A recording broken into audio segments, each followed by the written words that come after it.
જો દાખલા નંબર 2, તમારા ભારતીય સમાજના વિવિધ વિભાગોમાં 1000 છોકરા દીઠ છોકરીઓની સંખ્યાઓ કેટલી છે? બરાબર, જાતિ પ્રમાણ આપેલું છે અહીંયા છોકરીઓનું. 1000 છોકરા દીઠ છોકરીઓ કેટલી? તો અનુસૂચિત જાતિ છે એમાં 940, અનુસૂચિત જનજાતિ છે એસટી એમાં 970, બિન અનુસૂચિત જાતિ અનુસૂચિત જનજાતિ એમાં 920, 50 જિલ્લાઓ એમાં 950 છે, બિન 50 જિલ્લાઓ એમાં 920 છે, ગ્રામ્ય છે એમાં 930 અને શહેરોમાં 910. જો શહેરોમાં ઓછું પ્રમાણ છે. ખ્યાલ આવ્યો? તો હવે આના ઉપરથી લંબાલેખ તૈયાર કરવાનો. તો એ લંબાલેખ કેવી રીતે દર્શાવીશું? તો હમણાં જેમ આપણે દર્શાવ્યું તે જ પ્રમાણે અહીંયા સૌથી વધુ કેટલા છે? 970 છે. એટલે આપણે 970 સુધી જવું હોય તો 50-50ની વર્ગ લંબાઈ 50-50 વાય એક્સ ઉપર શું કરવાના? તો અહીંયા 50-50-50 લેવાના. 50, 100, 200, 300 બરાબર એવી રીતના લેવાના. 250, 300, 350, 400 એમ 970 છે એટલે 1000 સુધી લેવાના. અને એક્સ અક્ષ ઉપર અહીંયા શું લઈશું આપણે આ દાખલા માટે? તો આ વિભાગ પહેલો અનુસૂચિત જનજાતિનો, તો એનો 940નો થાંભલો દોરવાનો. બીજો અનુસૂચિત જનજાતિનો, એનો 970નો દોરવાનો. બરાબર, તો એ આપણે સ્વપ્રયત્ને ગણીશું. બરાબર, એટલે બીજો દાખલો આપણે જાતે ગણીશું. ત્રીજો દાખલો હું ગણાવું છું. જો લંબાલેખ એટલે ખ્યાલ આવે આપણને. બીજા દાખલામાં શું કહ્યું છે? રકમ શાંતિથી વાંચો પહેલા. કે ભાઈ એક રાજ્યમાં વિધાનસભાની ચૂંટણી છે, એમાં જુદા જુદા રાજકીય પક્ષોએ જીતેલી બેઠકો માટે મતદાનનું પરિણામ આપેલું છે. પક્ષ એ 75 બેઠકો, બી એ 55, સી 37 બેઠકો જીતી, ડી 29, ઈ 10 બેઠકો અને એફ 37 બેઠકો જીતી. હવે અહીંયા સૌથી વધારે 75 છે એટલે આપણે એક્સ અક્ષ ઉપર શું લઈશું? રાજકીય પક્ષો લેવાના ABCDEF અને વાય અક્ષ ઉપર જીતેલી બેઠકો લેવાની. બરાબર, એમાં 75 આવી જાય એ રીતે આપણે લઈશું. તો આપણે પહેલા એનો આલેખ તૈયાર કરીએ. જો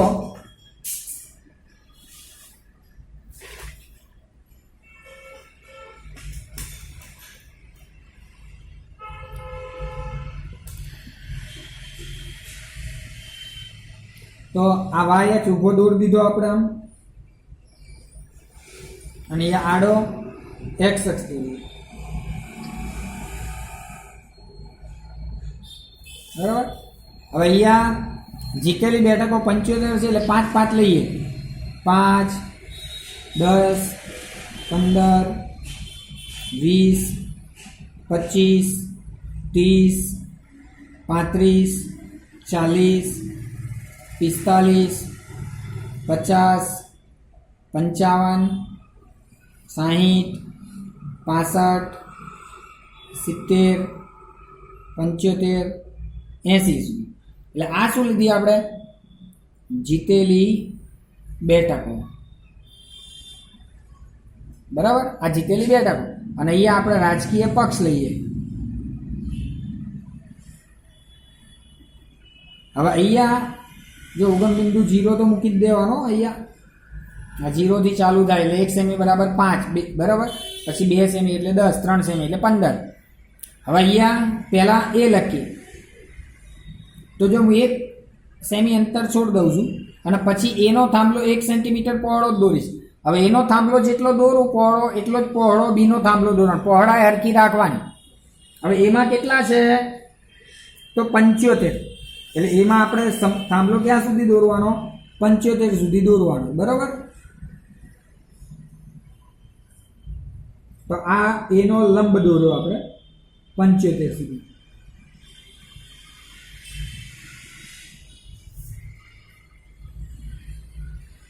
ચલો આ એ આવી ગયો. ચલો ખ્યાલ આવ્યો બધાને? એમાં હવે બીનું કેટલું આપેલું છે? બી તો બી 55 છે. એટલે જો અહીંયા મેં 1 સેન્ટીમીટર અંતર છોડ્યું. પહેલો થાંભલો દોરવા માટે વાય એક્સ થી કેટલું અંતર છે? 1. તો હવે બી દોરવા માટે પણ 1 થી 1 સેન્ટીમીટરનું અંતર છોડીને બી દોરવાનું. બરાબર, તો બી કેટલો? 55 સુધી જવાનું. એટલે 55 એટલે અહીંયા સુધી આવશે. બરાબર, ખ્યાલ આવ્યો? તો ત્યાં સુધીનો આપણે લંબ દોરી દઈએ સીધો.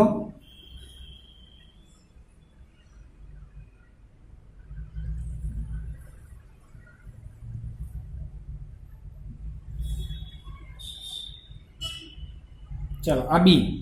ત્યાર પછી પાછું એક છોડીને સી લેવાનું. સીનું કેટલું છે 37. તો 37 ક્યાં આવે? તો 35 અને 40 વચ્ચે.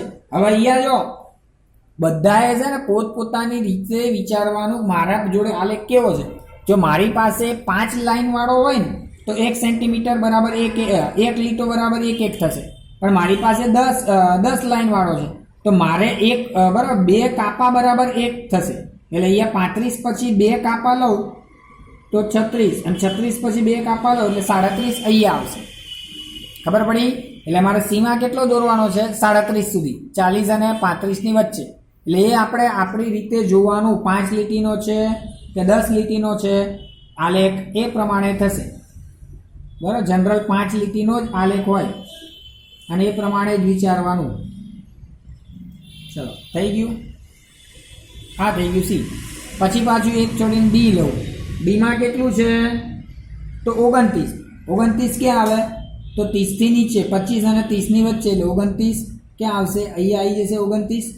તો 30 થી નીચે, તો એનો દોરી દઈએ.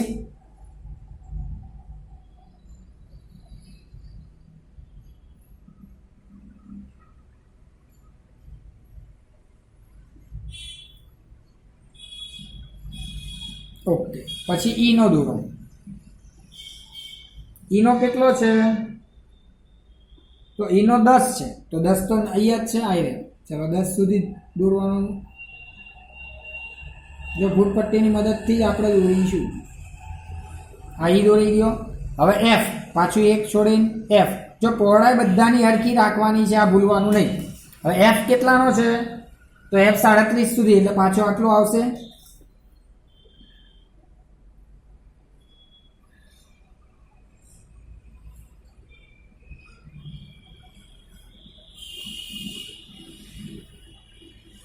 ચલો, તો આ થઈ ગયો તમારો એફ. થોડું ઉપર થઈ ગયું, નીચે રાખજો તમે. આમ આ સ્કેચ પેન છે એટલે એવું થઈ જાય છે. પછી ડિઝાઇન આપણને મનગમતી દોરવાની. દેખાય થાંભલા આપણને, એટલે હવે આ થાંભલા છે આમ.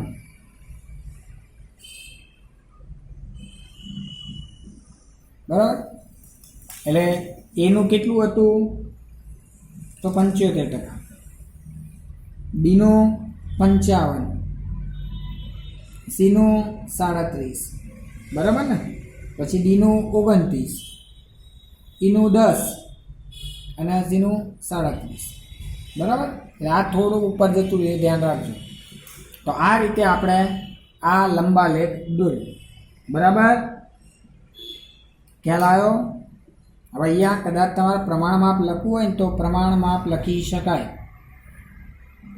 કે ભાઈ વાય અક્ષમાં 1 સેમી બરાબર કેટલું રાખ્યું આપણે? તો 5 બેઠક. 1 સેમી બરાબર 5 બેઠક મેં લીધી છે. એટલે આ લખવાનું, એટલે ખ્યાલ આવે કે અહીંયા 1 સેમી બરાબર કેટલી બેઠક લીધી? 5 સેમી લીધી છે. બરાબર, તો આ થયો તમારો લંબા લેખ. બોલો, ખ્યાલ આવે મિત્રો? 4. એમાં શું આપેલું છે કે 40 પાંદડાની લંબાઈ મિલીમીટરમાં આપેલી છે. વર્ગો આપેલા છે. 118 થી 126 હોય લંબાઈ એવા 3 પાંદડા, 127 થી 135 હોય એવા 5. હવે આ આપણે આગળ આ કોષ્ટક કેવી રીતે આવ્યું આપણે આગળ શીખ્યા. હવે એ કોષ્ટકનું આપણે આલેખાત્મક રજૂઆત છે. તો અહીંયા વર્ગો આપેલા, જો સતત વર્ગો છે, બરાબર ને. પણ આમાં પ્રોબ્લેમ ક્યાં છે કે અહીંયા અનિવારક છે. જો 18 થી 26, પછી પાછા 127 થી છે. જમ્પ માર્યો અહીંયા 126 થી હોત તો વાંધો નતો. એટલે પહેલા આપણે શું કરવું પડશે? આને લંબાઈમાં આવતું વિતરણ જે છે ને એને સતત વર્ગો બનાવવા પડશે. એટલે અનિવારક વર્ગો જે છે એને પહેલાં તો મારે નિવારક વર્ગો બનાવવા પડશે. એટલે હું શું કરીશ તો પહેલાં નિવારક વર્ગો બનાવીશ. ધ્યાન રાખો, વર્ગ આપેલા છે મને, એટલે કે નિવારક વર્ગો બનાવવા પડશે. વર્ગ લંબાઈ આપેલી છે, જો દાખલા નંબર 4 લંબાઈ કેટલી છે તો 118 થી 126, 127 થી 135, 136 થી 144, 145 થી 153, 154 થી 162, 163 થી 171 અને 172 થી 180 આ વર્ગો આપેલા છે, બરાબર. હવે શું કરવાનું તો એમ સતત વર્ગોમાં ફેરવીશું, એટલે એને આપણે નિવારક વર્ગો પણ કહીશું. આમાં ફેરવવું પડશે તો શું થશે, એમાં અધર સીમામાંથી 0.5 બાદ કરવાના, ઉધ્વ સીમામાં 0.5 ઉમેરવાના. એટલે અહીંયા જો 18 છે, એમાં 0.5 બાદ જાય તો 117.5 થી આમાં 126માં 5 ઉમેરો પોઈન્ટ તો 126.5 થઈ ગયું. હવે આમાંથી બાદ કરો એટલે શું થાય, 127માં 0.5 જાય તો 126.5 અને આમાં ઉમેરવાના એટલે 135.5. અધર સીમામાં 0.5 બાદ કરો, ઉધ્વ સીમા ઉમેરો એટલે થઈ ગયું 135.5 થી 144.5, 144.5 થી 153.5, 153.5 થી 162.5, 162.5 થી 171.5 અને 171.5 થી 180.5 થઈ ગયું. આ શું થઈ ગયા તમારા નિવારક વર્ગો. ઓકે, હવે શું કરવાનું, હવે તમને આવૃત્તિ પાંદડાની સંખ્યા તો આપેલી છે, કેટલી છે 3, 5, 9, 12, 5, 3, 2. તો x અક્ષ ઉપર આપણે સતત નિવારક વર્ગો લખીશું, બરાબર. આના લંબાઈ પાંદડાની અને અહીંયા પાંદડાની y અક્ષ ઉપર આપણે પાંદડાની સંખ્યા. તો એ રીતે આપણે આલેખ તૈયાર કરીએ.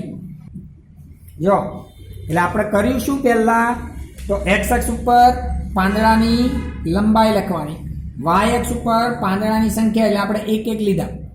હવે પાંદડાની લંબાઈ જે વર્ગો જે છે એમાં 117.5 થી શરૂ થાય છે. તો આગળના વર્ગોનું શું, તો એના માટે અહીંયા કાપ મૂકી દેવાનો.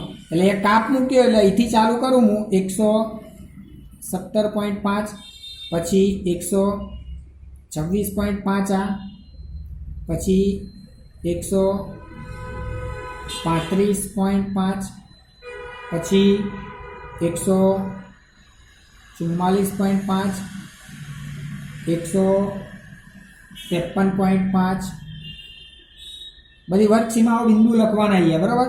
162.5, 171.5 અને 180.5.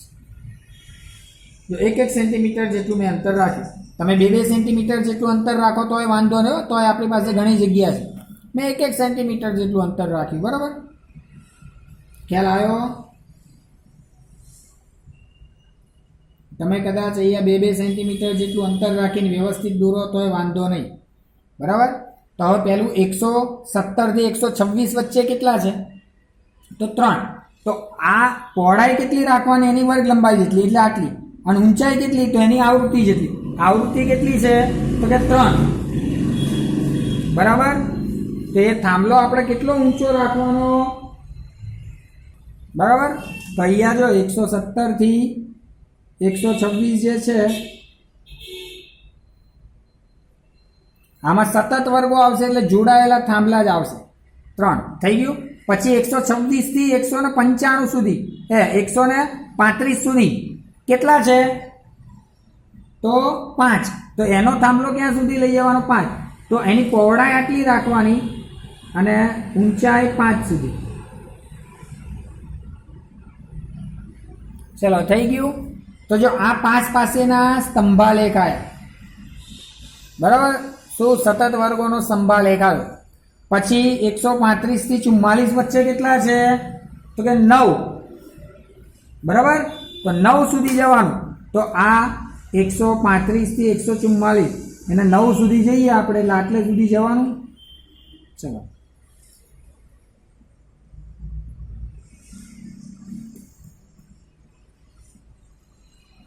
થઈ ગયું. પછી 144 થી 153 એનું ક્યાં સુધી જવાનું? તો કે 12 સુધી. તો એનો 12 સુધી થાંભલો દોરવાનો. જો અહીંયા આટલે સુધી 12 આટલે આવે.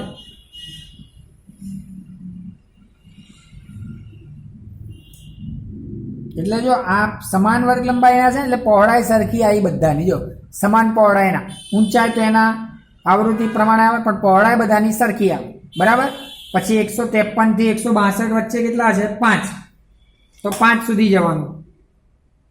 તો 5 આટલે છે, એટલે આટલે સુધી થાંભલો લંબાવવાનો. ચલો, થઈ ગયું આનું.